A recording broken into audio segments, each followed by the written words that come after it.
Il servizio di Nicola Negro.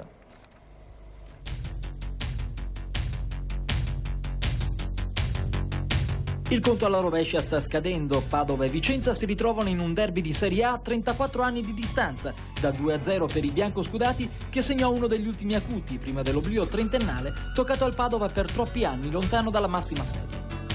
Di buon auspicio per la squadra di casa è ritrovare un arbitro che porta bene. Sarà Ceccarini infatti a dirigere la gara, la stessa giacchetta nera dei due spareggi che prima con il Cesena e poi con il Genoa hanno permesso alla squadra di Sandreani di disputare in A i due ultimi campionati.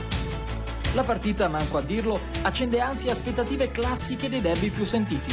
A Vicenza, dall'alto di un'imprevista classifica da zona UEFA, mister Guidolin predica umiltà e presenta la partita di domani come la più difficile della stagione, conscio della forza e del buon momento che la propria squadra sta attraversando, ma consapevole dell'importanza che la partita riveste per gli avversari.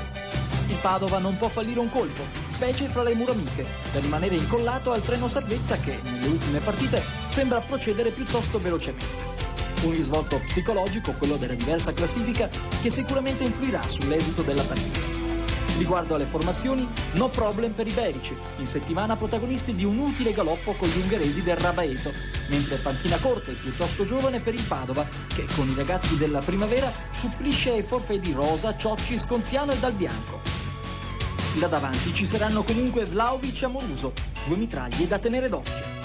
Uno sguardo anche alla partita di andata, con il 2-1 per i vicentini, con lo stupendo pareggio di Amoruso e con il gollasso decisivo di Marcelo Otero, che ha spianato la strada al sorprendente campionato biancorosso. Per ribaltare il risultato della gara di andata, i fioristi supporter padovani ne hanno pensato uno in più dei rivali di sempre. Per coinvolgere anche mogli e fidanzate di calciatori, in palio ci sono infatti 100 rose rosse per la moglie, una fidanzata del calciatore bianco scudato, che segnerà il gol decisivo ai fini di un'eventuale vittoria sul Vicenza. Se son rose, fioriranno.